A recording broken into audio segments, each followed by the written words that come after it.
Sometimes the heart remembers what the mind tries to forget. Sometimes love returns when you least expect it, carrying both salvation and ruin in its wake. Freydis sits at the chieftain's table where she doesn't belong. The healer's daughter has caught every man's attention at the harvest feast. When a massive hand touches her shoulder, she knows without looking who stands behind her. Kjell the Stone-Blooded has returned from his raids. His whispered warning carries years of forbidden love and broken promises. Their secret romance has waited through long winters and dangerous summers. Now the entire hall watches as political tensions rise like storm clouds. One choice will decide if their love story becomes legend or tragedy. Will Freydis risk everything for the warrior who owns her heart, even if it means war? Before we jump back in, tell us where you're tuning in from. And if this story touches you, make sure you're subscribed, because tomorrow I've saved something extra special for you. The silver arm ring twisted around Freydis Eriksdottir's wrist caught the firelight as she reached for her leather healing pouch, her grandmother's most precious gift. The worn bag held secrets passed down through 3 generations of wise women, dried herbs that could stop bleeding, powdered roots that eased pain, and knowledge that had saved more lives than any sword in Jarl Arvundar's hall. She had not expected to sit so close to power tonight. The harvest feast normally found her family at the far end of the long tables, among the craftsmen and farmers who formed the backbone of their settlement. Her father, Einar the healer, commanded respect for his skills, but respect did not elevate one's station. Tonight felt different, weighted with unspoken intentions that made her skin prickle with unease.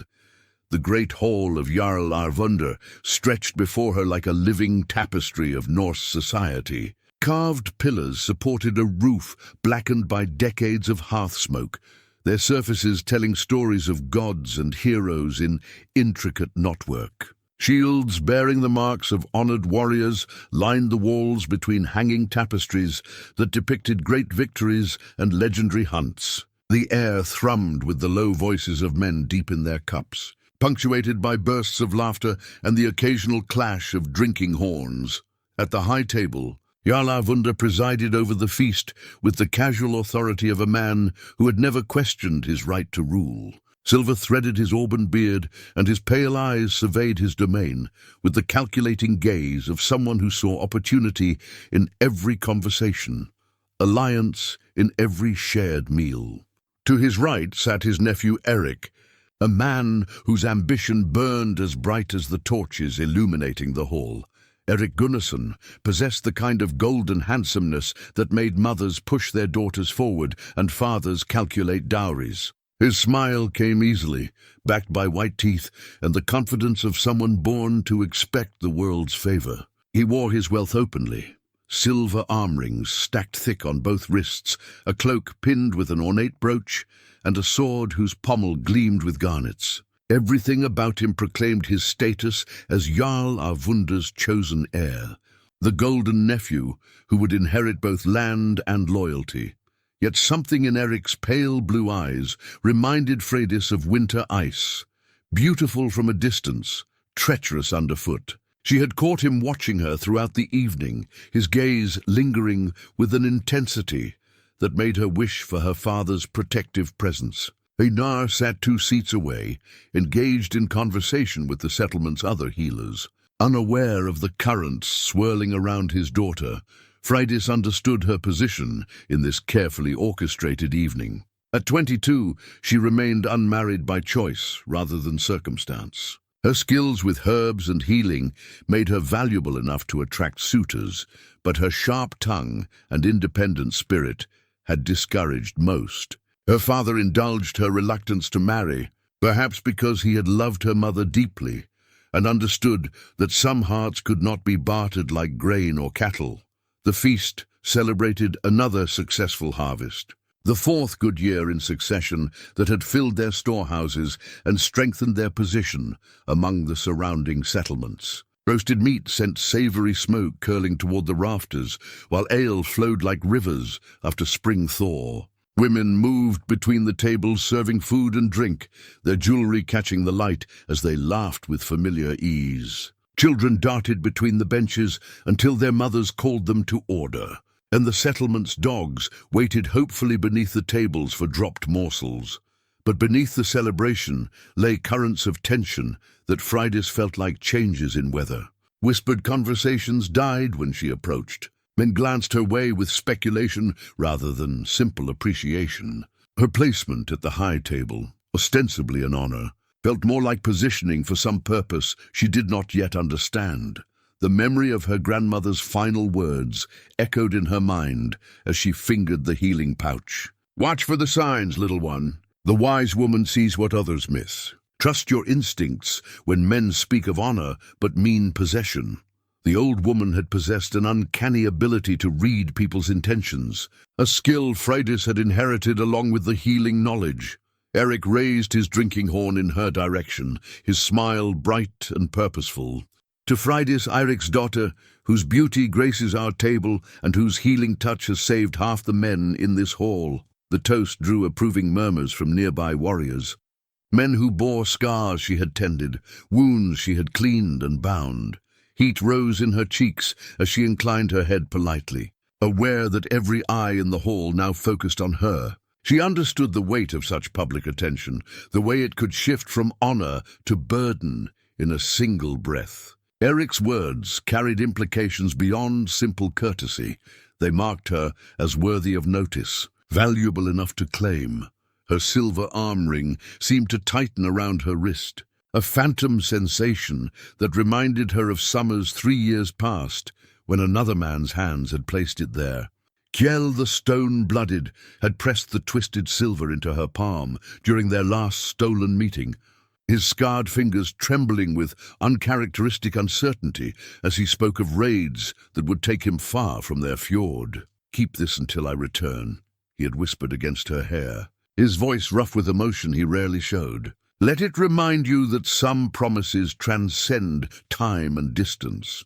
She had worn it hidden beneath long sleeves ever since, a secret weight against her skin that spoke of love interrupted rather than love ended. 3 summers had passed without word of his fate. Raiders faced death with every voyage, and the eastern rivers that called to young warriors swallowed many who sought fortune in foreign lands. Yet something in her heart insisted he lived, that the connection between them remained unbroken despite silence and separation. The hall's warmth grew oppressive as Eric's attention intensified.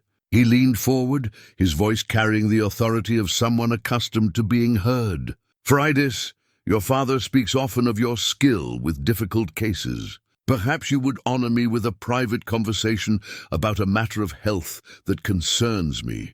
She recognized the pretext for what it was, an attempt to draw her away from the crowd, to create intimacy where none existed. Her grandmother's warnings whispered through her memory as she searched for a graceful refusal that would not offend Jarl Avunda's chosen heir. "My healing work does not require privacy, Eric Gunnarsson.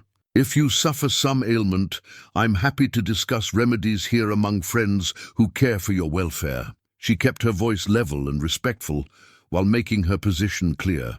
A healer's reputation depended on propriety as much as skill.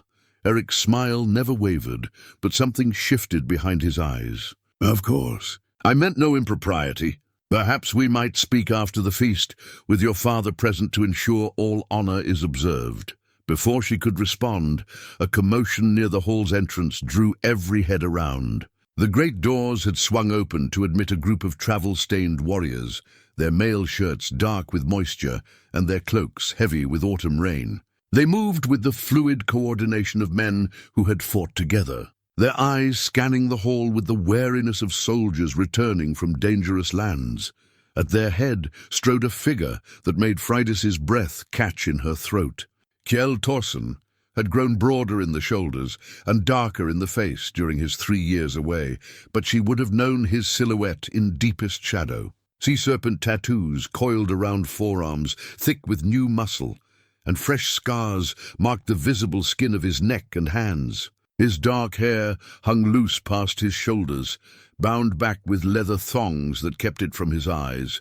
Those eyes, grey as storm clouds and just as unpredictable, swept the hall until they found her face. For a heartbeat that lasted an eternity, the feast hall faded around them. She saw recognition flare in his gaze, followed by something fiercer and more complex. Then his attention shifted to Eric, and his expression hardened into something that made experienced warriors shift uneasily in their seats.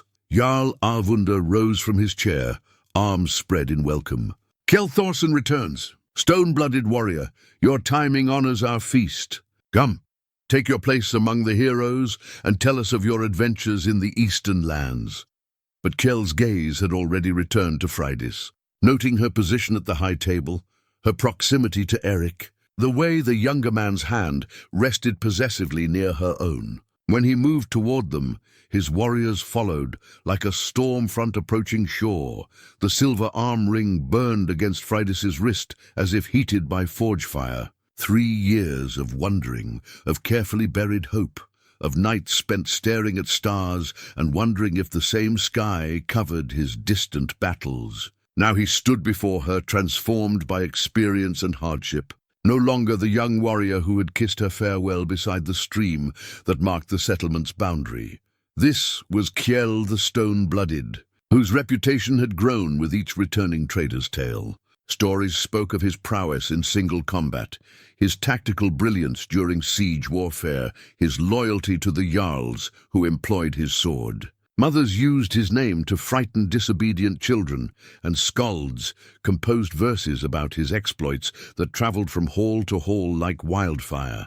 This was Kjell the Stone-Blooded, whose reputation had grown with each returning trader's tale. Stories spoke of his prowess in single combat, his tactical brilliance during siege warfare, his loyalty to the jarls who employed his sword. Mothers used his name to frighten disobedient children, and skalds composed verses about his exploits that traveled from hall to hall like wildfire. Yet when his massive hand settled on her shoulder with the weight of thunder, when his voice dropped to a growl meant for her ears alone, she heard the man she had loved speaking through the legend he had become.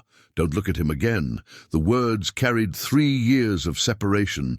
Countless battles survived, and a possessiveness that acknowledged no rival's claim.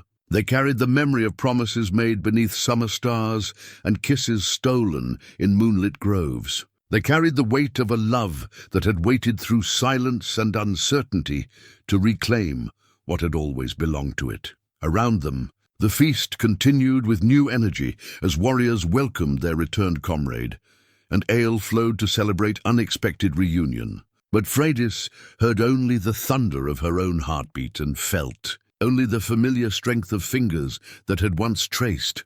Her face with reverent tenderness, the silver arm ring seemed to pulse with warmth against her wrist, a talisman of connection that had survived time and distance to bring them back to this moment. Whatever came next, whatever choices awaited her in the complicated dance of politics and desire that ruled their world, she knew that her heart had already decided its course. The harvest feast would be remembered for many things, but for Freydis Eiriksdottir, it would always mark the night when love returned to claim its own. The bloodied cloak spread across Freydis's healing table told a story of recklessness disguised as accident. Erik Gunnarsson lay propped against her father's examining bench, his golden hair matted with sweat, and his usually perfect appearance marred by genuine pain. The boar's tusk had torn through his hunting cloak and the mail beneath, leaving a gash along his ribs that would scar if not properly tended. "Hold still," Freydis commanded, her voice carrying the authority that came with healing knowledge. She had been gathering herbs in the dawn forest when the hunting party returned with their wounded leader, and her father's absence on a distant birthing had thrust the responsibility upon her shoulders. Eric's pale eyes fixed on her face as she cleaned the wound with practiced efficiency. "Your touch is gentler than any warrior's, yet your hands are steadier than the finest weaponsmiths. A man could grow accustomed to such tender care." She ignored the implications in his words, focusing instead on the torn flesh that required her attention. The injury was serious but not life-threatening, assuming it received proper treatment and the patient followed instructions for healing. She had seen enough hunting accidents to recognize carelessness when it presented itself. This wound tells me you ignored the boar's warning signs and pressed too close, she said while threading her needle, with sinew prepared for such purposes. Experienced hunters read the animal's intentions and adjust accordingly. Perhaps my attention was elsewhere, Eric replied, his gaze never leaving her face. A man's mind can wander when more pressing matters occupy his thoughts. The needle pierced his skin with precise placement, drawing the wound's edges together in small, careful stitches. Eric's breathing remained steady, despite what must have been considerable pain. His self-control impressive, even as sweat beaded on his forehead. She had to admit he possessed the kind of resilience expected in a future Jarl. There, she tied off the final stitch and reached for clean linen to bind the wound. Keep this dry for 7 days. No swimming, no heavy lifting, no strenuous activity that might tear the stitches. The scar will be minimal if you follow these instructions. As she wrapped the bandages around his torso, Eric's hand covered hers with gentle but unmistakable intent. Freydis, I have been thinking much about the future lately. About the kind of woman who would make a worthy partner for a man with responsibilities to his people. Her hands stilled in their work. She had expected this conversation eventually, but the intimacy of tending his wound made the timing feel calculated rather than spontaneous. Eric, you should focus on healing properly before speaking of matters that affect both our futures. His grip on her hand tightened slightly. I have watched you work, seen your skill and composure under pressure. You possess qualities that would serve well in a position of greater authority. The door to the healing house opened with a crash that made them both start. Kjell the Stone-Blooded filled the entrance like an approaching storm, his grey eyes taking in the scene with swift assessment. The sight of Eric's hand covering hers, their proximity, the intimacy of the healing chamber, all of it registered in his expression before hardening into something dangerous. I was told there had been an accident, Kjell said, his voice carefully controlled, but carrying undertones that made Eric's jaw tighten. I came to offer assistance if needed. No assistance required, Eric replied smoothly, though he made no move to release Freydis's hand. Freydis has demonstrated remarkable skill in tending my wound. We were just discussing her exceptional talents. Kjell stepped into the chamber, and the space suddenly felt much smaller. 3 years of warfare had added layers of muscle to his frame, and the confidence of a seasoned warrior radiated from every movement. Fresh scars marked his visible skin, a thin line along his jaw, claw marks across the back of one hand, the puckered mark of an old spear thrust on his forearm. Indeed, Kjell said, his gaze shifting between them. Freydis has always possessed remarkable talents. I remember them well from our younger days. The words carried weight beyond their surface meaning. Eric's eyes narrowed as he registered the implications, the suggestion of history between the two that predated his own interest. His hand tightened possessively over Freydis's. The past has its place, Eric said carefully, but wise men focus on the future and the opportunities it presents. I was just sharing my thoughts about such opportunities with Freydis. Opportunities? Kjell's tone remained level, but Freydis could see the tension building in the set of his shoulders. What opportunities would those be? Eric smiled with the confidence of a man who believed his position unassailable. Marriage opportunities, alliance opportunities, the chance for a woman of exceptional qualities to elevate her station through advantageous union. The air in the healing chamber grew thick with unspoken challenge. Freydis felt caught between two forces of nature, preparing for collision, her hand still trapped beneath Eric's, while Kjell's presence dominated the small space. She understood that this moment would define much of what followed. My station requires no elevation, she said quietly, reclaiming her hand with gentle but firm pressure. I am content with my work and my family's honored place in this community. Contentment and ambition need not be mutually exclusive, Eric countered, sitting up straighter despite the obvious discomfort it caused. A woman of your abilities could accomplish much with proper support and resources. Kjell moved closer. ostensibly to examine Eric's bandaged wound, but actually positioning himself between the injured man and Freydis. Proper support comes from those who value a woman for herself rather than her potential usefulness to their ambitions. And you consider yourself an expert on what women value. Eric's voice carried the first edge of real anger. After 3 years of chasing glory in foreign lands, while others remained home to serve their communities. I know what this woman values, Kjell replied with quiet certainty. I know her heart and her mind better than men who see only political advantage in her healing skills. Freydis stepped back from both men, her patience with their posturing finally exhausted. This woman can speak for herself and needs no man to interpret her values or desires. Her voice carried the kind of authority that made both warriors pause. Eric, your wound is properly treated. Rest and follow my instructions for healing. Kjell, I thank you for your concern, but as you can see, the situation is well in hand. Neither man moved to leave. The tension between them crackled like lightning before thunder, and Freydis realized that her healing chamber had become the stage for a confrontation that transcended simple romantic rivalry. This was about power, position, and the future of their community's leadership. Eric struggled to his feet, accepting the bloodied cloak she offered him.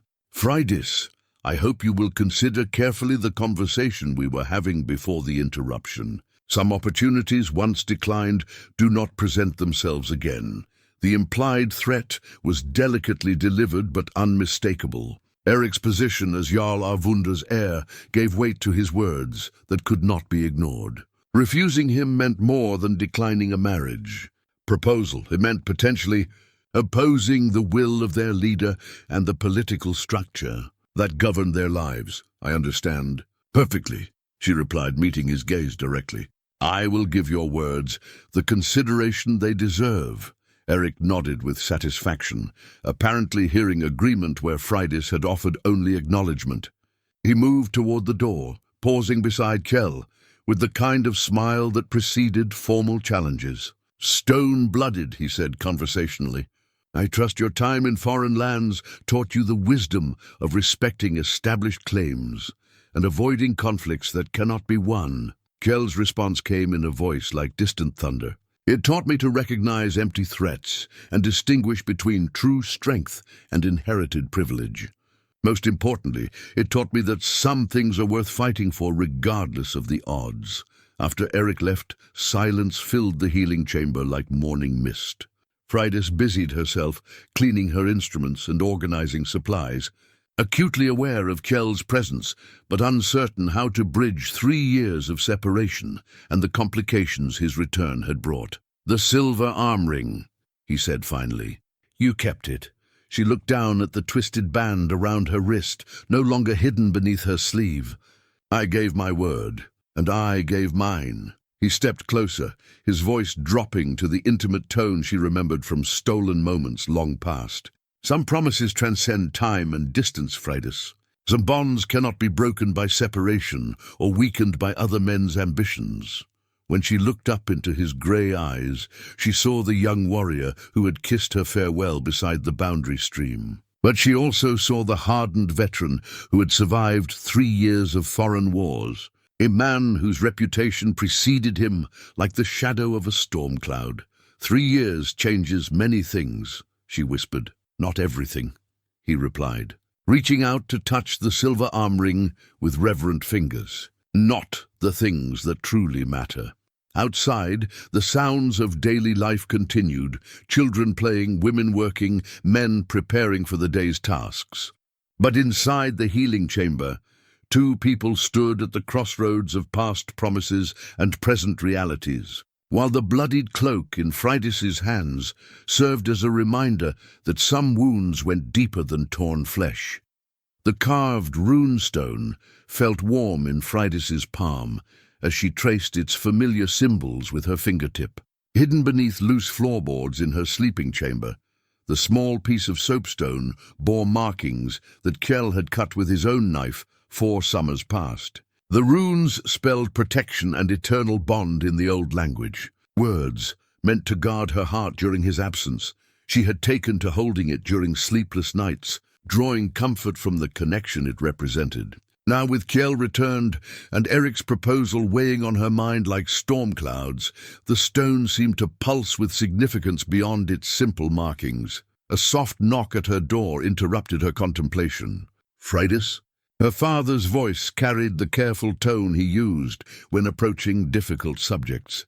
"May I enter?" She quickly returned the rune stone to its hiding place and smoothed her sleeping gown. "Of course, Papa." Einar stepped into the chamber with the measured movements of a man feeling his age. Silver now dominated his beard, and lines mapped his face like tributaries carved by years of worry and responsibility. As the settlement's primary healer, he bore the weight of every life that passed through his care. "We need to speak about Eric Gunnarsson's intentions," he said without preamble, settling onto the wooden stool beside her sleeping bench. "Word travels quickly in a place this size. His interest in you has become common knowledge." Freydis pulled her knees to her chest, suddenly feeling much younger than her 22 years. "What are people saying?" "That the Jarl's nephew seeks to honor our family with an alliance. That you would be foolish to refuse such an advantageous match." Einar's expression remained neutral, but she heard the conflict in his voice. "They also say that Kjell Thorson's return complicates matters considerably. And what do you say, Papa?" Her father studied his hands for a long moment before answering.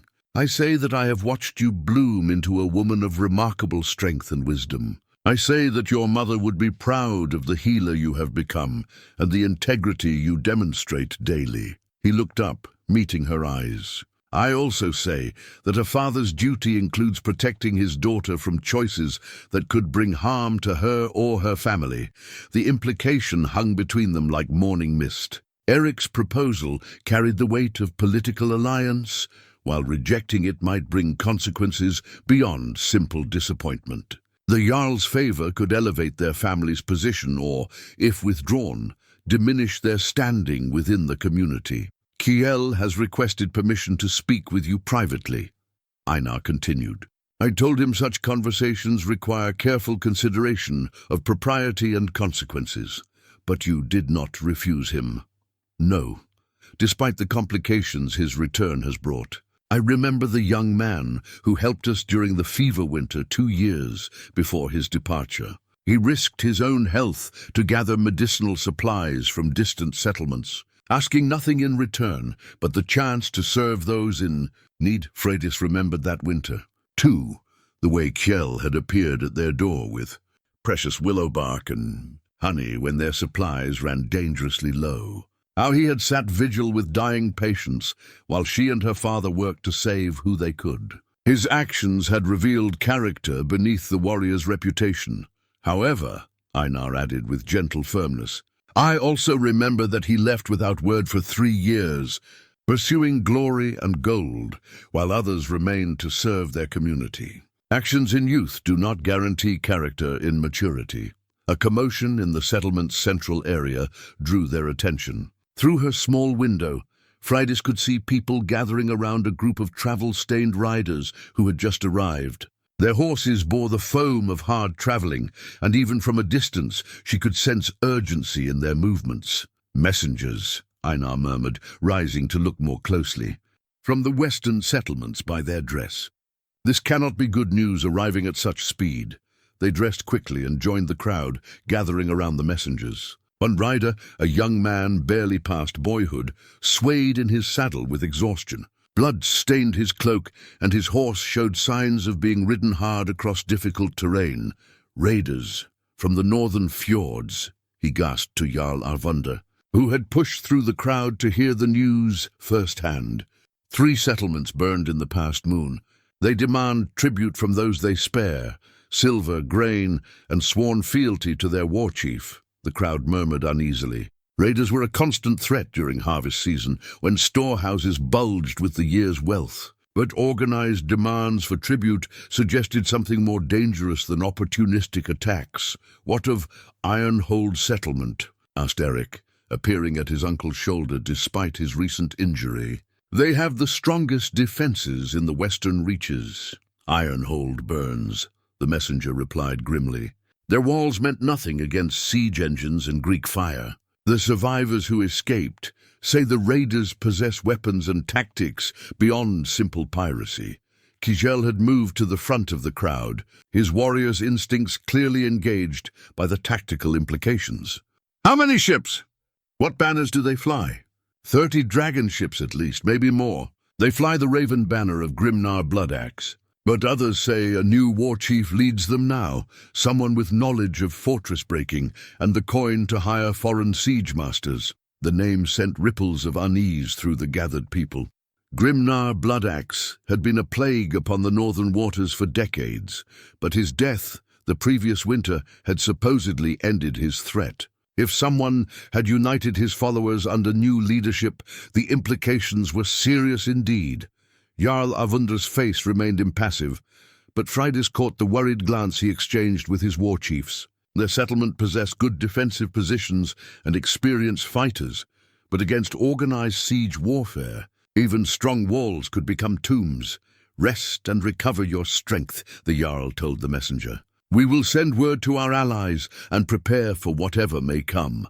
As the crowd began to disperse, Eric caught Freydis's arm with gentle insistence. "These developments make certain conversations more urgent," he said quietly. "Uncertain times require decisive action to protect what we value most." She understood his meaning perfectly. War brought opportunities for ambitious men to prove their worth, but it also brought risks that could shatter existing arrangements. Eric wanted their engagement settled before circumstances grew more complicated. "I need time to consider all the implications," she replied. "Carefully. Time is a luxury we may not possess." His grip on her arm tightened slightly. "My uncle values quick decisions in matters that affect the settlement's stability. Prolonged uncertainty serves no one's interests." Before she could respond, Kjell's voice cut through the morning air like steel on stone. "Freydis, your father requests your presence at the healing house. Preparations for potential casualties require immediate attention." Eric's jaw tightened at the interruption, but he could hardly object to emergency medical preparations. "We will continue this conversation later," he promised, releasing her arm with obvious reluctance. Walking toward the healing house, Freydis felt the weight of accelerating events pressing down on her, like an avalanche beginning its slide. War threatened from the north, political pressures mounted from within, and her own heart pulled her toward choices that could reshape everything she had known. The carved runestone seemed to burn against her leg, where she had hidden it in her dress pocket. Protection and eternal bond, promises made in simpler times that now faced tests neither she nor Kjell had anticipated when young love prompted ancient vows. Behind them, she could hear Eric and his uncle discussing defensive preparations, in voices that carried the authority of men accustomed to command. Ahead, the healing house awaited with its familiar smells and orderly supplies. The domain where her skills brought certainty to a world increasingly defined by difficult choices. The morning sun climbed higher, but Freydis could not shake the feeling that darker times lay ahead for all of them. The ancient war horn rested across Kjell's knees like a sleeping serpent as he sat in the dim light of the warrior's hall, carefully cleaning its bronze surface with a cloth dampened in oil. The horn had belonged to his grandfather and his grandfather's father before that, a relic of battles fought. When the world was younger and the old ways stronger, Freydis found him there in the hour before dawn, when most of the settlement still slept and only the guards walked their lonely circuits around the walls. She had slipped from her father's house like morning mist, driven by restlessness and the need to understand what Kjell's return truly meant for all of them. "I wondered if you would come," he said without looking up from his work. His voice carried the rough edge of a man who had spent years shouting orders over the clash of weapons and the roar of burning ships. "My father says you requested private conversation." She settled onto a bench across from him, noting how the firelight played across scars that had not marked his skin when they were young. "He also says such conversations require careful consideration." Kjell's hands stilled on the war horn. "Your father is a wise man, wiser than I was 3 years ago when I left without proper farewell or explanation. You left to seek your fortune. Many young warriors do the same. I left because I was a coward. The admission came quietly, but its honesty hit like a physical blow. I loved you beyond reason or wisdom, but I had nothing to offer except strong arms and a sword that belonged to another man's service. Eric's interest was already known, his advantages obvious. I convinced myself that leaving would free you to make better choices. Freydis studied his face in the shifting light. 3 years had carved new lines around his eyes and added grey threads to his dark hair, but she still recognized the man who had kissed her farewell beside the boundary stream. The boy's uncertainty had been replaced by something harder and more certain, forged in foreign battles and tested by survival itself. And now you return with gold in your purse and reputation preceding you like thunder before lightning, she observed. Does that change the fundamental question of what you have to offer? He set the war horn aside and looked directly at her for the first time since she had entered the hall. It changes everything and nothing. I have gold enough to establish a household, land grants from grateful jarls, and fighting men who follow my banner by choice rather than birthright. But the essential truth remains unchanged. I love you as I have loved no other, and that love survived 3 years of distance and doubt. The words hung between them like promises made before altar stones. Freydis felt their weight and recognized the careful thought behind their choosing. This was not the impulsive declaration of a young warrior drunk on mead and moonlight, but the measured statement of a man who had learned to weigh his words like a merchant weighing silver. Eric brings different advantages, she said carefully. Security, position, the protection of established power. Eric brings chains disguised as jewelry. Kjell's voice hardened. I have seen such arrangements in foreign courts. Women of worth traded like cattle to cement alliances and consolidate power. Their opinions matter less than their bloodlines, their happiness less than their fertility. You speak as if you know his intentions beyond what he has declared publicly. Kjell reached for the war horn again, his fingers tracing its ancient carvings with reverent familiarity. I know ambitious men, Freydis. I have served them and fought beside them, and occasionally put them in the ground when their ambitions threatened innocent lives. Eric sees you as a valuable acquisition, skilled, beautiful, and useful for legitimizing his eventual claim to leadership. The assessment stung because it aligned uncomfortably with her own observations. Eric's courtship had focused heavily on her practical abilities and the political advantages their union would bring. His compliments praised her usefulness more than her character, her potential more than her present self. "And what do you see when you look at me?" she asked. "I see the woman who sat with me during the fever winter, brewing medicines while I held dying men in my arms. I see the girl who laughed when I tried to impress her with sword work and ended up in the mud. I see the healer who argued with her father about proper treatment methods because she cared more about saving lives than maintaining harmony." His voice softened. "I see the only person whose approval I have ever truly wanted, whose loss would make all my victories taste like ashes." Movement outside interrupted their conversation. Through the hall's windows, they could see early risers beginning their daily tasks. Women heading to milk cows, men checking on livestock, children carrying water from the well. Normal life continuing despite the threats gathering on their horizons. "The raiders change everything," Freydis said, acknowledging the reality that neither of them could ignore. "Personal desires may become luxury we cannot afford, or they make personal choices more crucial than ever." Kjell stood and walked to the window, his warrior's instincts automatically assessing the defensive preparations visible in the settlement's layout. "War reveals character, Freydis. It strips away pretense and shows what people truly value when survival depends on honest choices."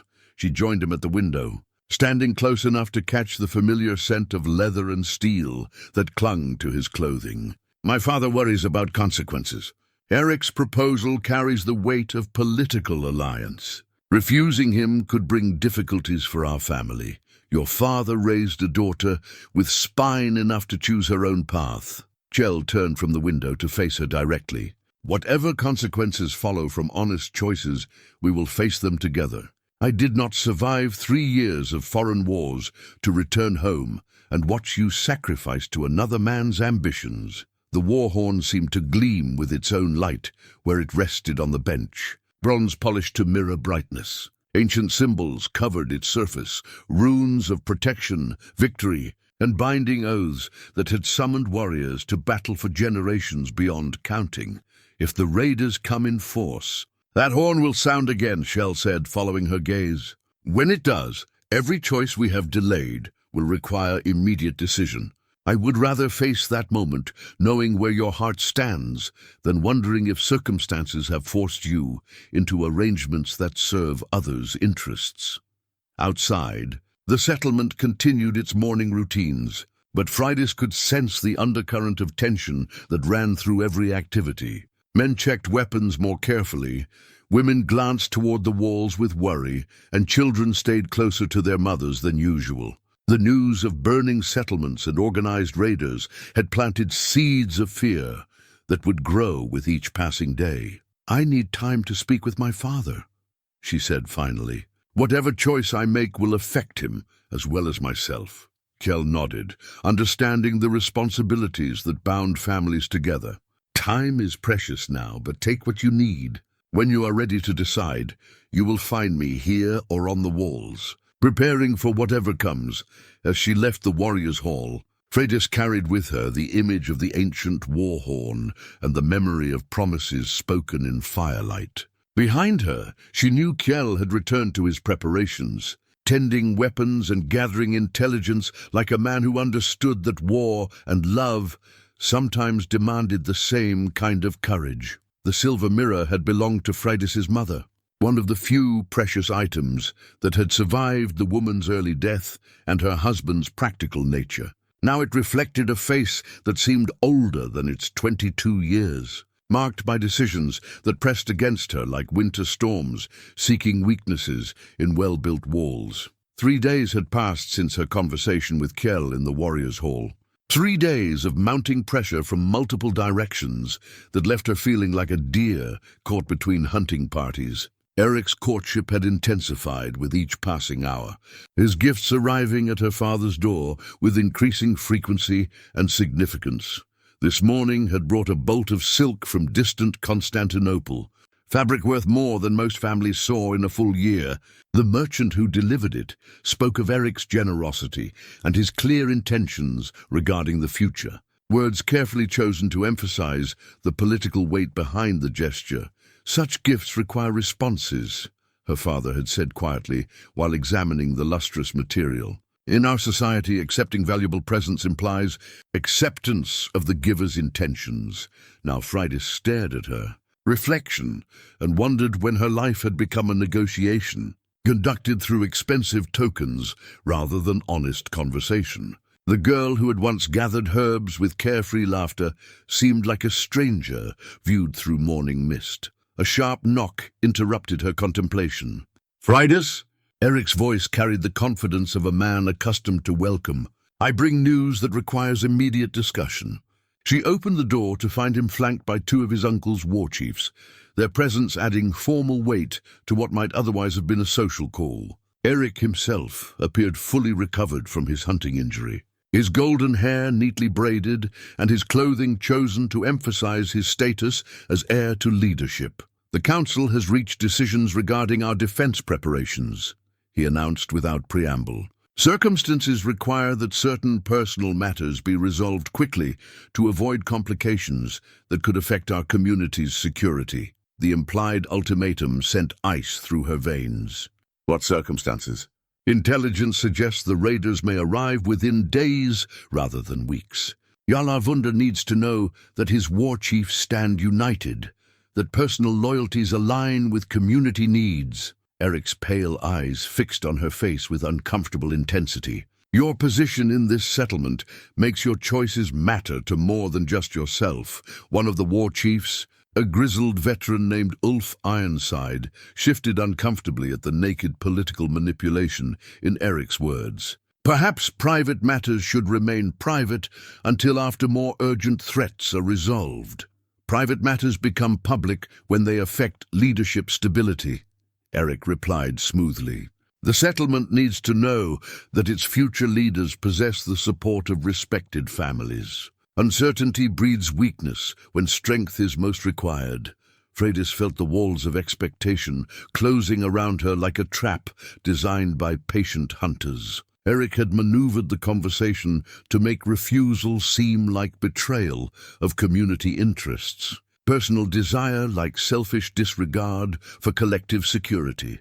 I understand the importance of unity during dangerous times, she said carefully. I also understand that hasty decisions made under pressure often prove unwise when circumstances change. Some decisions cannot wait for perfect circumstances. Eric stepped closer, his voice dropping to a more intimate register despite their audience. I offer you my protection, my name, and my resources.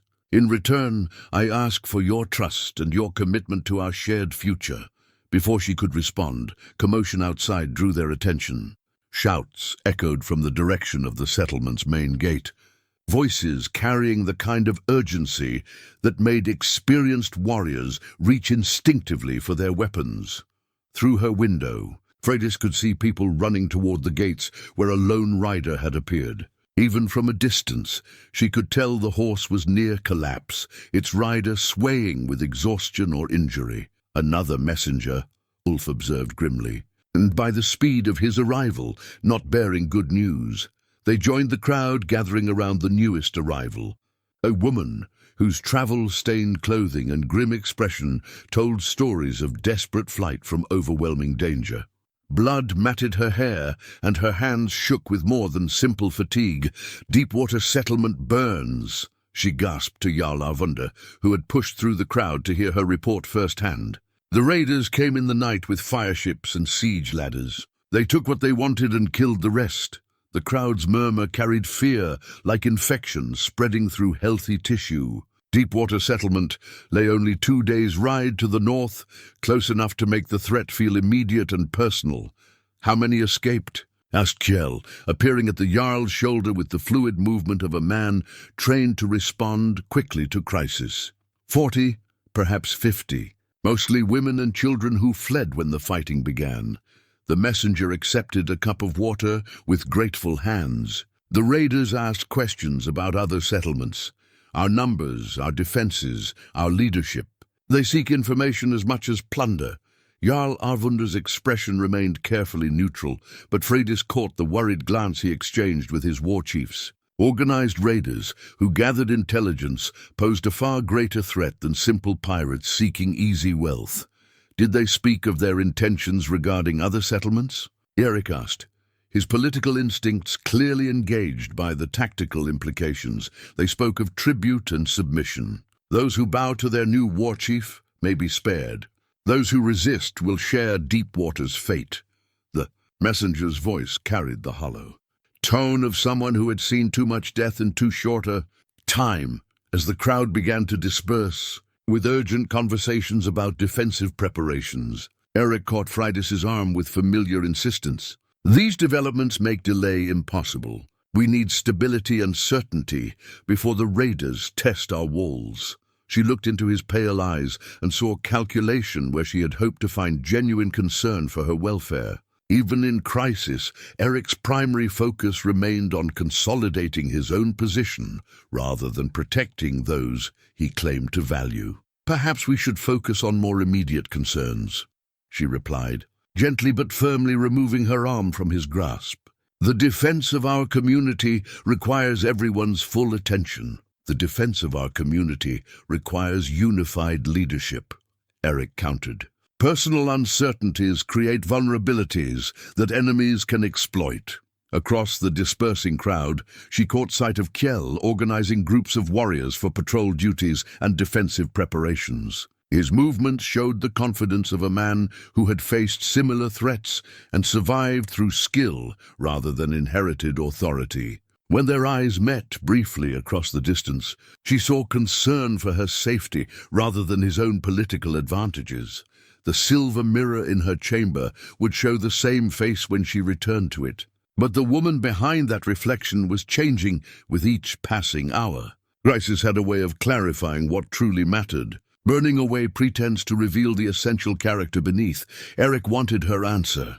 But Freydis was beginning to understand that the most important questions required more courage than she had previously imagined. In the growing shadow of approaching war, she would need to choose not just between two men, but between two visions of what her life could become. The iron knife felt heavier in Freydis's hand than its size should have warranted. Her father had pressed the blade into her palm that morning, with the solemnity of a man passing. Down more than simple steel, he was giving her the means to defend herself when healer's arts would not. "Suffice, keep it close," Einar had said, his weathered face grave with concern that went beyond the approaching raiders. In times like these, a woman needs more than wisdom and skill to protect what matters most.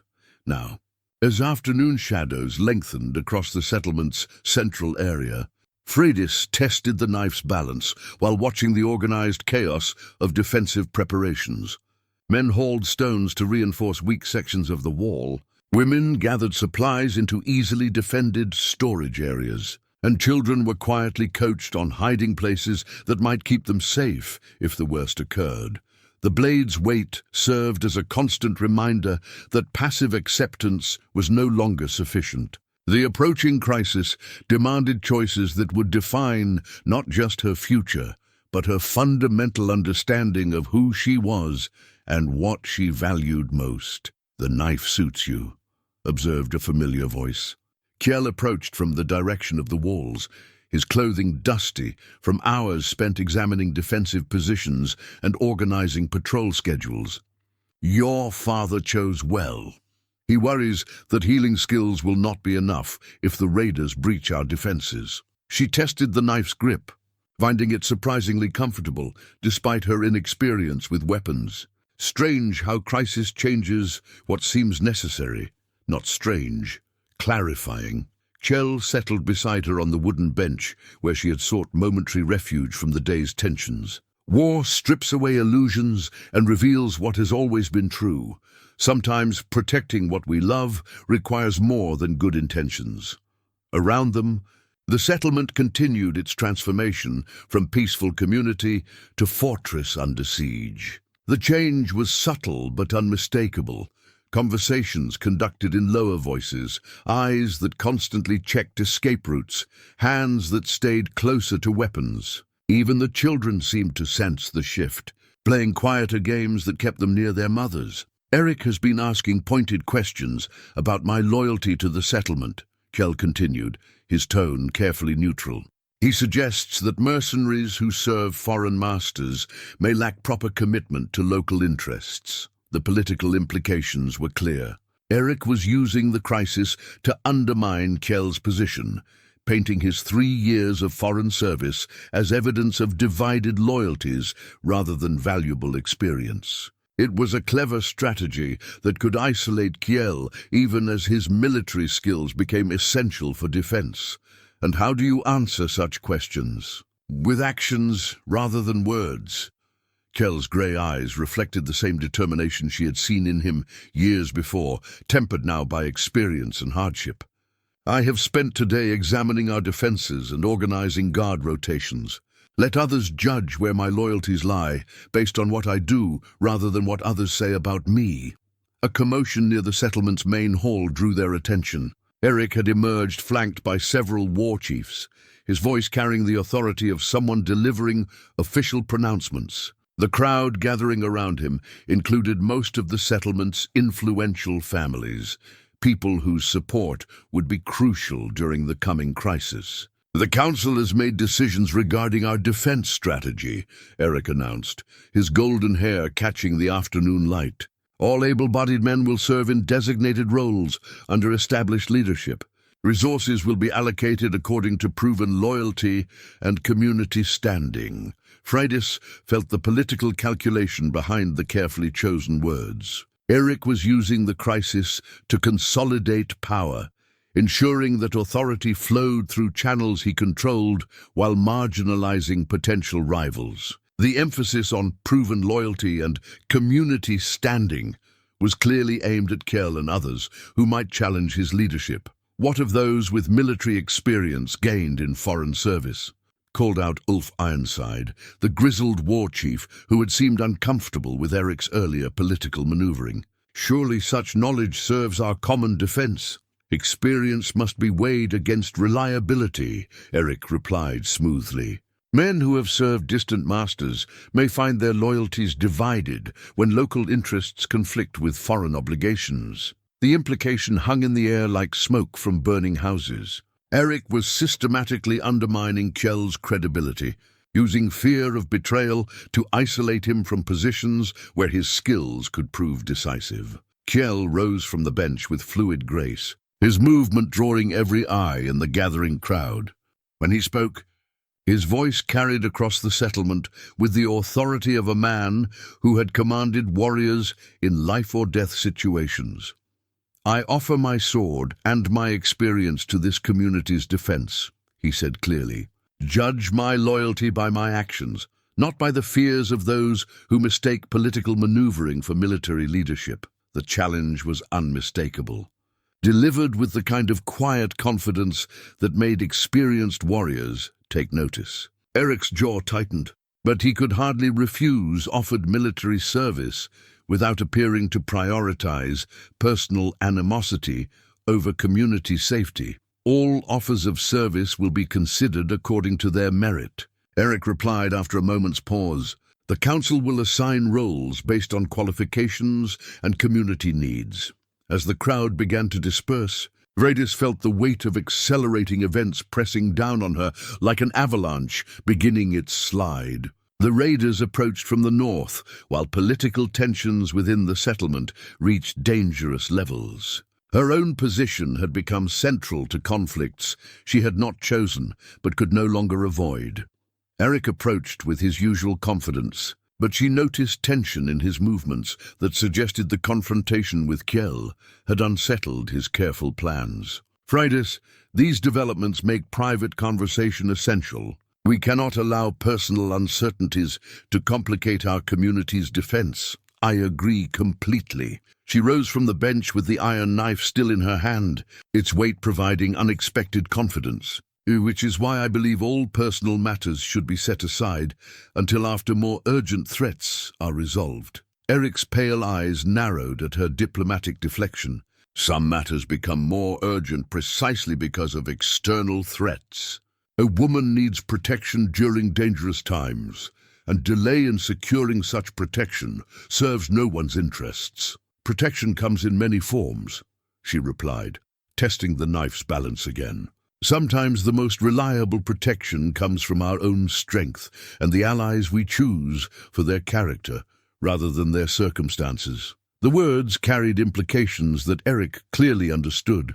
His expression hardened as he recognized her gentle but unmistakable rejection of his pressure tactics. "I hope you will reconsider before circumstances make such choices for you." After he left, Freydis remained in the settlement's central area, watching the continued preparations for siege while testing the feel of steel in her hand.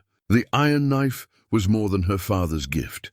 It was a symbol of agency, a reminder that she possessed the power to defend herself and choose her own path, even when others sought to make such choices for her. The approaching crisis would test more than walls and weapons. It would test character, loyalty, and the courage required to claim what the heart truly wanted when the price of such claims might be measured in blood. The forged letter crinkled in Freydis's trembling fingers, like autumn leaves ready to crumble at the slightest touch. She had found it tucked beneath her herb-drying rack, placed where only someone familiar with her daily routines would know to look. The parchment bore official seals and formal language, but something about its contents made her stomach clench with growing dread. Written in the flowing script of educated scribes, it purported to be correspondence from the raider war chief to an unnamed ally within their settlement. The letter spoke of coordinated attacks, inside knowledge of defensive weaknesses, and promises of reward for those who facilitated easy conquest. Most damning of all, it referenced specific details. about guard rotations and supply storage that only someone with intimate knowledge of their preparations could have provided. But the letter's most shocking revelation came in its closing paragraphs, where it spoke of eliminating certain obstacles to cooperation, specifically mentioning Kjell Torsen as a dangerous element whose military experience posed threats to successful conquest. Her hands shook as she read the final lines. When the attack begins, ensure the stone-blooded warrior falls early. His knowledge of siege warfare makes him too dangerous to leave alive. Complete this task, and the woman you desire will have little choice but to accept your protection when her defender lies cold. The implications crashed over her like ice-cold waves. Someone within their settlement was actively collaborating with the raiders, providing intelligence and planning to eliminate Kjell as part of a broader conspiracy. The letter's references to the woman you desire left little doubt about the traitor's identity or motives. Footsteps approached her healing house, and Freydis quickly folded the letter, tucking it inside her dress just as Eric appeared in the doorway. His usual golden confidence seemed slightly strained, and she noticed his eyes immediately scan the chamber as if searching for something specific. "Freydis, I bring urgent news about the defense preparations." His voice carried unusual tension beneath its practiced authority. "There have been concerns raised about security breaches, about information potentially reaching enemy ears." She forced her expression to remain neutral, despite the racing of her heart. "What kind of concerns?" "The kind that suggest we have a traitor among us." Eric stepped closer, his pale eyes fixed on her face with uncomfortable intensity. "Someone has been passing information to the raiders, helping them target our weaknesses. The Council believes this person may be someone we trust, someone with access to sensitive planning discussions." The audacity of his performance astounded her.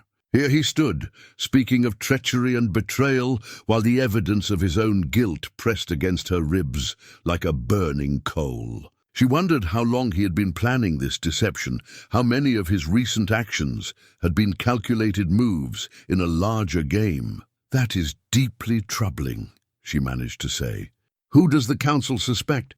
"Unfortunately, suspicion has fallen on those with divided loyalties, specifically those who have served foreign masters and may retain obligations to distant powers." Eric's meaning was unmistakable. Kjell Torsen's recent return, combined with his intimate knowledge of our defenses, makes him a natural focus for investigation.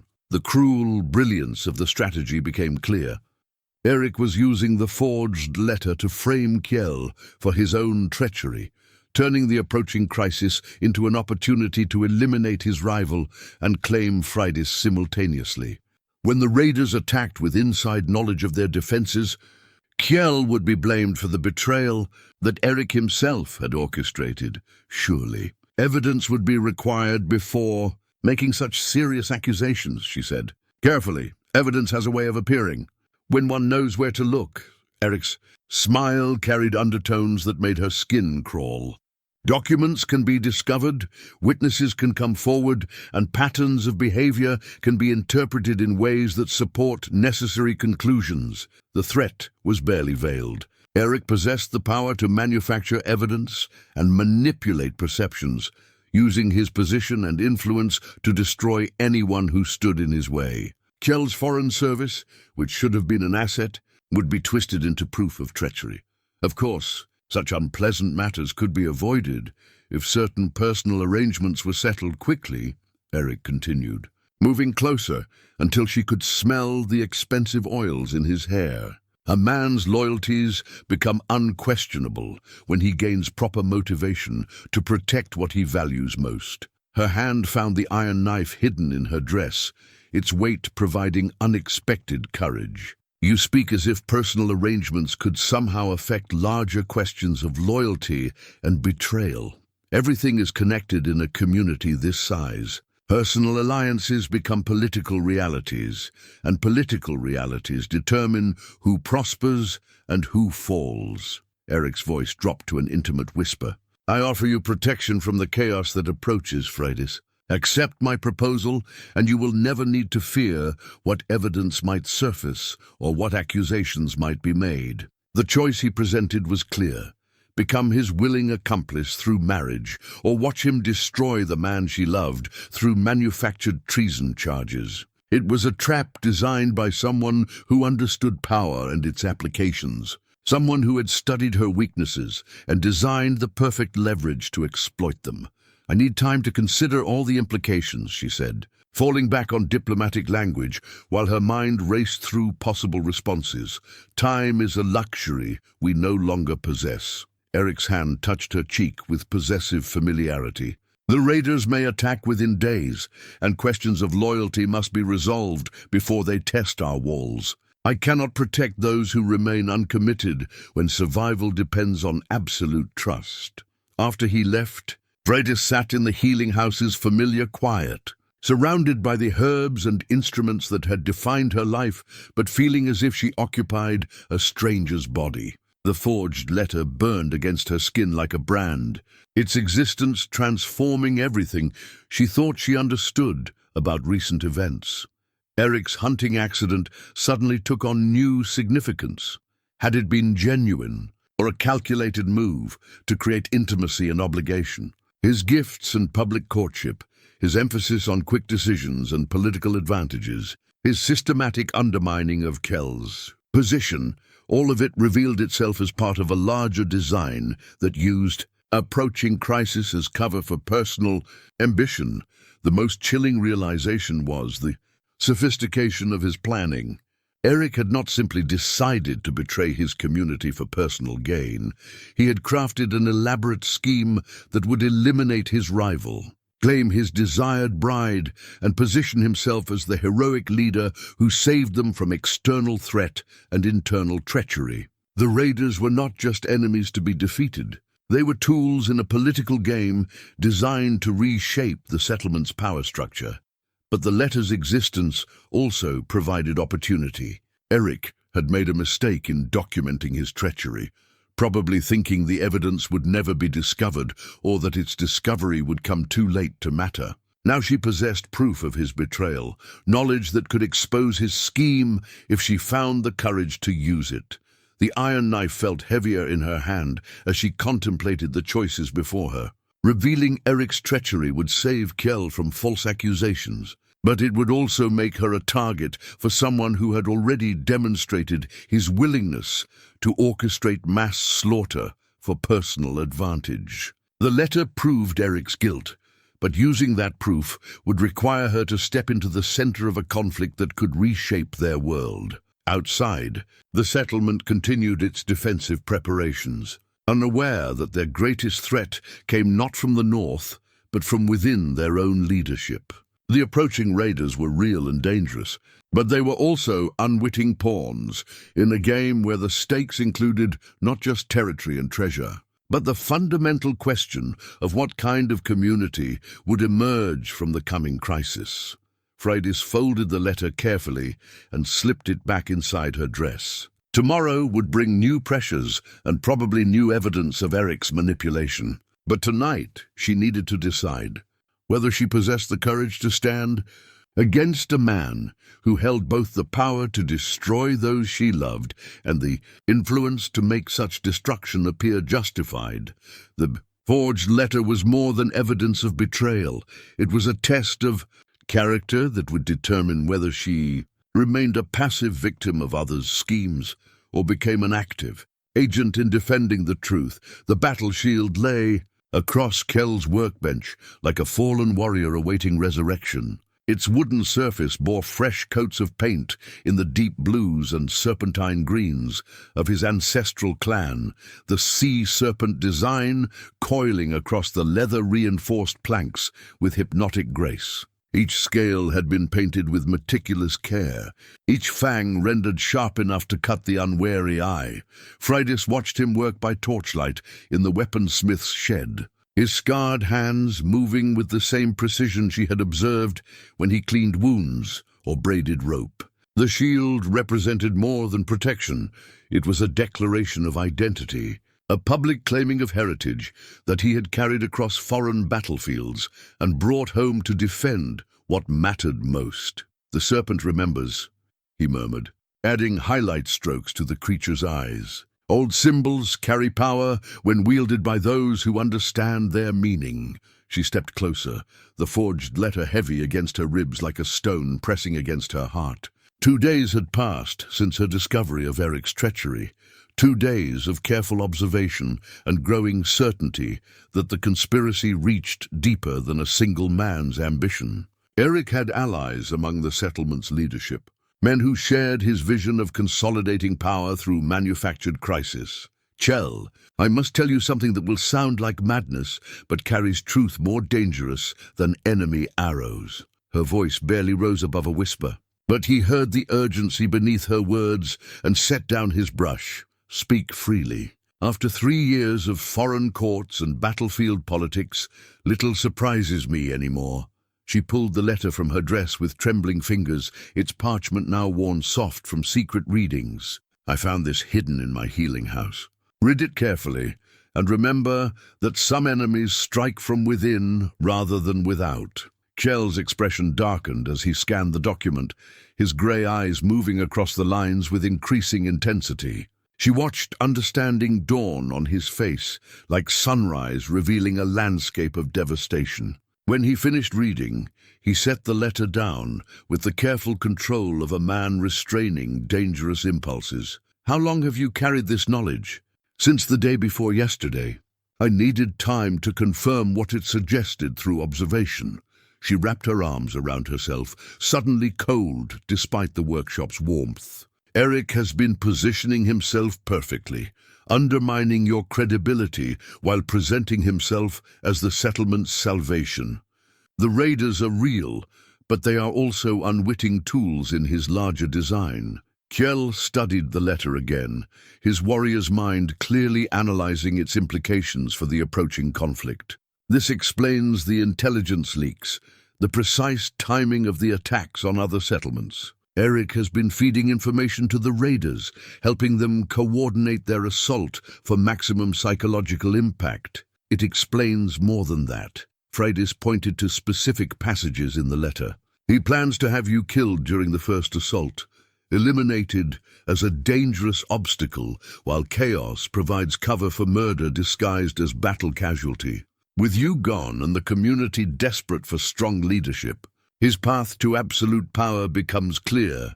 The workshop fell silent, except for the crackling of torches and the distant sounds of defensive preparations continuing through the night. Guards called challenges from the walls, while patrol groups moved through the settlement's perimeter.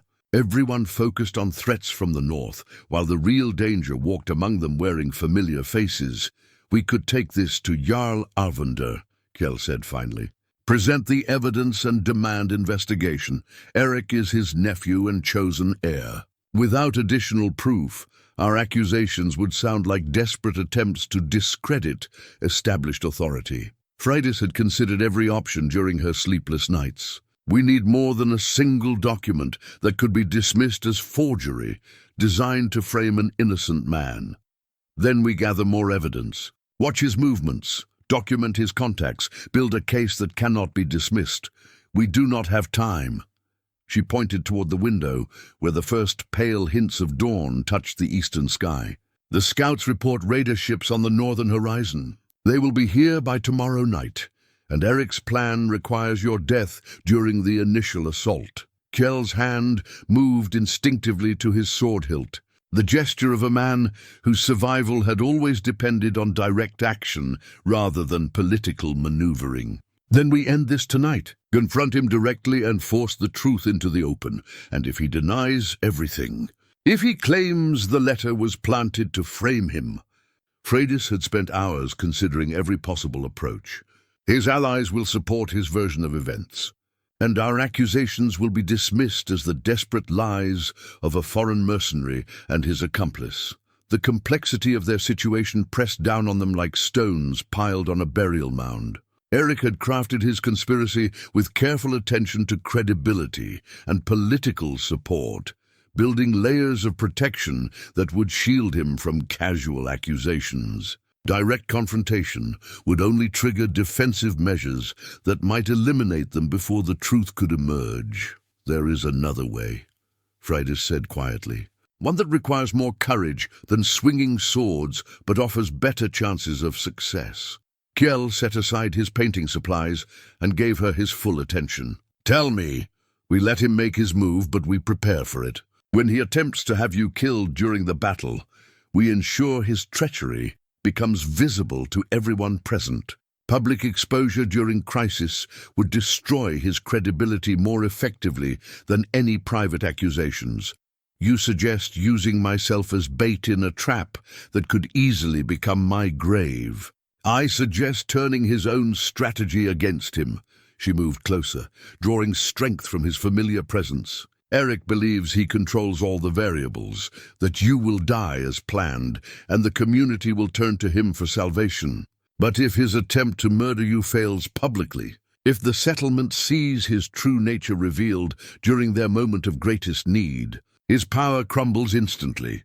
The plan carried terrible risks that neither of them could ignore. If their timing was wrong, if Eric's allies proved more numerous than expected, if the raiders arrived before they were ready, any of a dozen factors could transform their trap into their tomb. What of your own safety? Kjell asked. When Eric realizes his plot has failed, you will become his primary target for revenge. Then we ensure he has no opportunity for revenge. The iron knife felt reassuring against her palm. A woman who stands beside a warrior accepts the risks that come with such choices. Outside, the settlement continued its preparations with increasing urgency. Families secured valuables and prepared hiding places for children, while warriors checked weapons and reviewed defensive assignments. The approaching crisis had united the community in common purpose, but that unity depended on trust in leadership that was fundamentally corrupt. If we do this thing, there can be no retreat, Kjell warned. Once we commit to exposing Eric's treachery, we become enemies of everyone who supports him. That includes his uncle and possibly half the settlement's leadership. Then we ensure our success is so complete that opposition becomes impossible. Freydis pulled the letter closer to her chest, feeling its weight like a talisman of purpose. The truth has power, Kjell. When people see clear evidence of betrayal, when they understand how thoroughly they have been manipulated, their anger will provide more protection than any shield wall. Kjell returned to his painting, adding final details to the sea serpent's scales with steady strokes that belied the tension in his shoulders. Very well, we prepare for battle on two fronts, against the raiders from without and the traitors within. But first, we need allies who can be trusted with dangerous knowledge.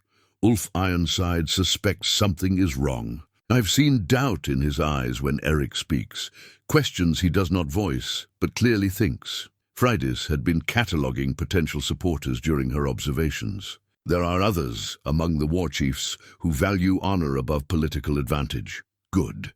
We will need witnesses when the truth emerges. People whose word carries weight with the community. Kjell set down his brush and examined his completed work. The sea serpent seemed to writhe in the torchlight, its painted eyes reflecting depths that spoke of ancient wisdom and patient vengeance. Tomorrow night, when the raiders test our walls, Eric will attempt to orchestrate my death while positioning himself as the settlement's savior. Instead, he will find himself exposed as the traitor he has always been. Kjell's voice carried the kind of certainty that had kept him alive through countless battles. The serpent remembers, and the serpent strikes when striking serves justice.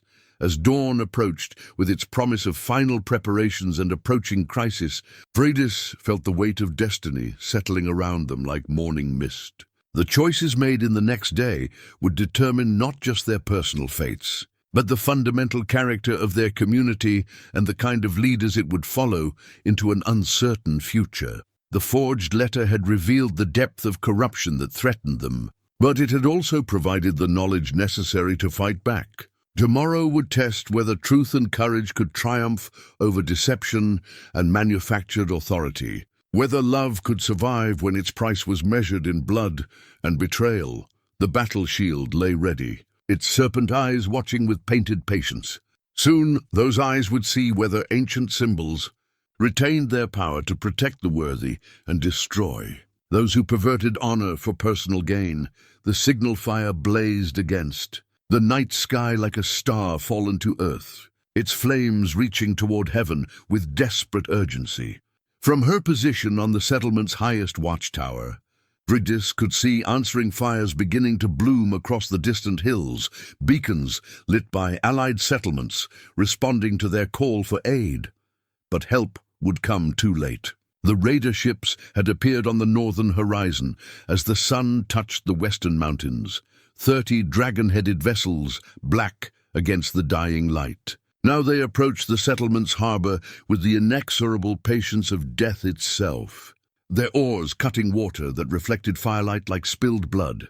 Below her, the settlement's defenders took their positions with the grim efficiency of people who understood that survival depended on discipline under pressure. Warriors checked weapons one final time, while women and children moved toward designated safe areas, their faces carrying the kind of controlled fear that came with accepting terrible possibilities. Eric moved among the defenders like a golden beacon of confidence, his voice carrying encouragement and tactical instructions with equal authority. To watching eyes, he appeared every inch the natural leader, brave, decisive, and completely committed to his people's defense. Only Freydis and Kjell knew the truth behind his performance. "Remember," Kjell murmured beside her, his grey eyes fixed on Eric's movements. "He needs the attack to succeed partially before his heroic counterattack saves the day. That means allowing the raiders to breach our outer defenses while ensuring I die during the initial chaos." She nodded, her hand resting on the iron knife that had become her constant companion. The forged letter remained hidden in her dress, waiting for the moment when its revelation would carry maximum impact. They had shared their suspicions with Ulf Ironside and 2 other trusted war chiefs, men whose word carried enough weight to ensure their accusations would be heard when the time came. "The signal fire burns bright," observed Ulf, joining them on the watchtower with his own weapons gleaming in the firelight. "Our allies will see it and know we stand in need." "Aid that arrives tomorrow will do little good tonight," Kjell replied grimly. "We must depend on our own strength and the gods' favor." A horn blast from the harbor announced the raiders' arrival. The dragon ships had beached in formation, disgorging warriors who moved with the practiced coordination of men who had performed this deadly dance many times before. Even in the dim light, their numbers were clearly substantial, perhaps 400 fighters against the settlement's 200 defenders. But numbers told only part of the story. The raiders carried siege ladders and firepots, equipment that spoke of careful planning and intimate knowledge of their target's defenses. Someone had provided detailed information about wall heights, gate construction, and weak points that could be exploited. "They know exactly where to strike," Ulf muttered, his scarred face grim with recognition. "Those ladders are precisely the right length for our walls, and they are heading directly for the sections where our defenses are weakest." Eric's voice carried across the settlement's central area, rallying defenders and issuing final instructions. "Stand firm, and remember that we fight for more than ourselves tonight. We fight for our families, our homes, and the future of everything we have built together." The irony of his words was not lost on Freydis. Eric spoke of defending their community while actively betraying it, used noble language to disguise base treachery. His performance was flawless, his apparent courage beyond question. But she knew that every word was calculated to serve his larger design. The first arrows began falling like deadly rain, raiders testing the defenders' positions while their main force organized for assault. Fire arrows traced bright arcs through the darkness, seeking to ignite buildings and create additional chaos. The settlement's response was immediate and disciplined. Bucket chains formed to fight fires, while archers returned volleys that showed their own deadly accuracy. "There," Kjell pointed toward a section of wall where raiders were positioning their longest siege ladder. "Eric is directing defenders away from that area, claiming they are needed elsewhere. When the breach comes, he will ensure I am positioned to face the attackers alone. Freydis watched Eric's movements with new understanding. His tactical decisions appeared sound on the surface, but careful observation revealed their true purpose, creating gaps in the defense that would allow raiders to penetrate the settlement while isolating Kjell from potential support. When he makes his move against you, the signal fire will provide enough light for everyone to see his treachery, she said quietly. The witnesses we have prepared will ensure his actions cannot be dismissed or explained away. The battle shield on Kjell's back seemed to glow with its own light. The painted sea serpent, visible even in the chaotic illumination of burning arrows and signal fires. Ancient symbols carrying ancient power, prepared for a confrontation that would determine whether honor or corruption would shape their community's future. A tremendous crash echoed across the settlement as the first siege ladder struck the outer wall. Raiders swarmed up its length like ants attacking a disturbed hill, their weapons glinting in the firelight as defenders rushed to meet them. The real battle had begun, and with it, the test of whether Eric's carefully laid plans would succeed or be turned against him. The signal fire continued its desperate plea to the night sky, its flames dancing with the kind of wild energy that spoke of last chances and final gambles. Soon, those flames would illuminate more than a call for aid. They would reveal the true face of treachery and the courage required to stand against it. The victory sword sang as it cleared its sheath, 3 feet of perfectly balanced steel that had waited generations for this moment. Kjell's ancestral blade caught the signal fire's light along its fuller, ancient runes dancing in the flames, like spirits awakened from long slumber. This was no common weapon, but a king's sword, carried across foreign battlefields and brought home to defend what honor demanded protection. The trap was springing exactly as Eric had planned it. Raiders poured through the deliberately weakened section of wall, while Kjell found himself isolated from support, surrounded by enemies who knew precisely where to find him. But Eric had miscalculated one crucial element. He had underestimated both Kjell's skill and Freydis's courage. "Now!" she called from the watchtower, her voice carrying across the battle's chaos as Eric moved toward Kjell's position with drawn blade. "See how the Jarl's nephew strikes at our defenders from behind." The accusation rang out just as Eric's sword swept toward Kjell's unprotected back. But the stone-blooded warrior had been expecting treachery, and his own blade intercepted the attack with a clash that sent sparks dancing through the night air. The sound drew every nearby eye to witness the impossible, their future leader attempting to murder one of their own defenders during the battle's height. "Traitor!" Ulf Ironside's voice boomed across the battlements as he pointed his sword at Eric. "He strikes at those who defend us while raiders breach our walls." Eric's perfect mask finally slipped, revealing the cold calculation beneath his golden exterior. "The foreign mercenary turned on us," he snarled, pressing his attack while trying to maintain his lie. "I caught him signaling the raiders, giving them our positions." But his words carried no conviction now that his actions were exposed. The watching defenders saw Eric attacking Kjell rather than fighting the raiders who threatened their families. They saw the careful positioning that had isolated their best warrior from support, the suspicious gaps in defenses that had allowed enemies easy access. Kjell's response came not in words, but in steel. The victory sword moved with liquid grace, its ancient blade finding every weakness in Eric's hasty guard. 3 years of foreign warfare had honed Kjell's skills to deadly perfection, while Eric's combat experience came mainly from practice bouts and ceremonial displays. The duel raged across the settlement's central area, while the larger battle continued around them. Raiders who had breached the walls found themselves facing unexpectedly fierce resistance, as the community's anger at discovering treachery transformed into savage determination.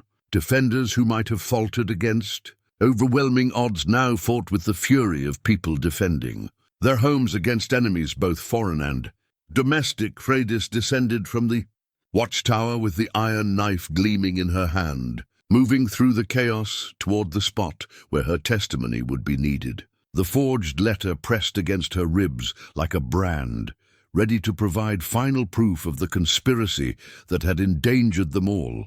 Eric's desperation grew as his careful plans crumbled around him. He had expected to eliminate Kjell quickly and quietly, then rally the defenders against the raiders while positioning himself as their savior. Instead, he found himself exposed as a traitor while facing a swordsman whose skill far exceeded his own. "You understand nothing," Eric gasped, barely deflecting a thrust that would have opened his throat. "I offer this settlement a future of prosperity and power, alliance with forces greater than these petty raiders." "You offer slavery disguised as alliance," Kjell replied, his blade weaving patterns that drove Eric steadily backward. "I have seen such prosperity in foreign courts where local leaders sold their people's freedom for personal advantage."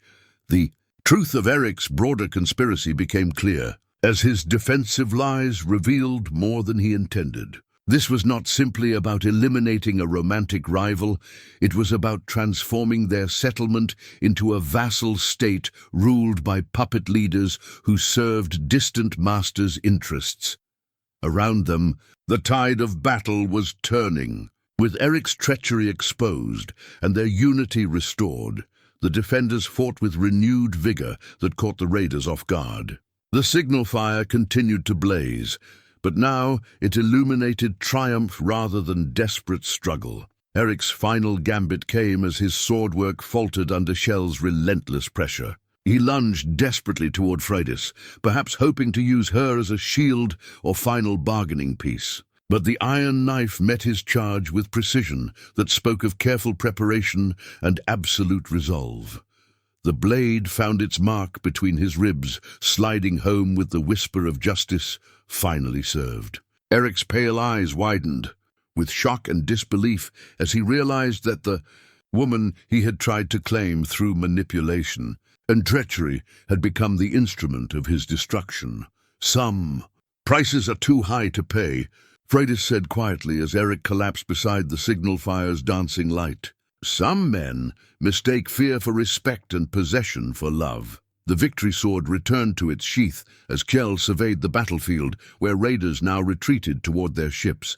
Their coordinated assault broken by unexpected resistance and the loss of inside intelligence. The settlement had survived, but more than that, it had discovered its own strength and the importance of choosing leaders worthy of trust. The ancient blade had fulfilled its purpose, defending honor against corruption while protecting love against those who would have destroyed it for personal gain. The wedding crown was a simple thing of braided silver and leather, crafted by the settlement's women during the weeks of rebuilding that followed the raiders' defeat. It bore no precious stones or elaborate decoration, but its significance transcended material value. It represented acceptance, new beginnings, and the community's recognition that some bonds were worth celebrating even after great trials. Freydis touched the circlet with reverent fingers as her father placed it gently on her head. The autumn morning was crisp with promise, the kind of weather that spoke of successful harvests and preparation for the winter ahead. Sunlight streamed through the great hall's windows, illuminating faces that bore the marks of recent struggle, but radiated hope for the future. "Your mother would be proud," Einar whispered, his weathered hands trembling slightly with emotion. "She always said you would choose your own path, no matter what others expected." 3 months had passed since the night when Eric's treachery was exposed and the raiders' assault turned back in defeat. The aftermath had brought changes that rippled through every aspect of their community's life. Jarl Arvander, shattered by his nephew's betrayal and his own failure to recognize the corruption in his chosen heir, had stepped down from leadership. The settlement now governed itself through a council of war chiefs and respected elders, a system that valued wisdom and character over birthright and political maneuvering. Kjell had been offered leadership of the war council, but he had declined in favor of serving as the settlement's chief defender and military advisor. His experience in foreign lands proved invaluable as they rebuilt their defenses and established new alliances with neighboring communities. More importantly, his actions during the crisis had earned him something more precious than authority: the trust and respect of people who judged leaders by their deeds rather than their promises. The wedding ceremony took place in the same great hall where the harvest feast had set everything in motion. But the atmosphere could not have been more different. Instead of political calculation and hidden agendas, the gathering radiated genuine celebration of two people who had found their way back to each other through trials that might have destroyed lesser loves. Ulf Ironside, now serving as the settlement's elected leader, spoke the traditional words with the gravitas of a man who had seen enough conflict to value peace. Before this community, witnessed by those who know the worth of your characters, do you pledge to stand together through whatever storms may come? We do, Freydis and Kjell replied in unison, their voices carrying across the hall with quiet certainty. The silver arm ring that had waited 3 years for this moment slipped easily onto Freydis's finger beside the wedding band that Kjell had crafted himself.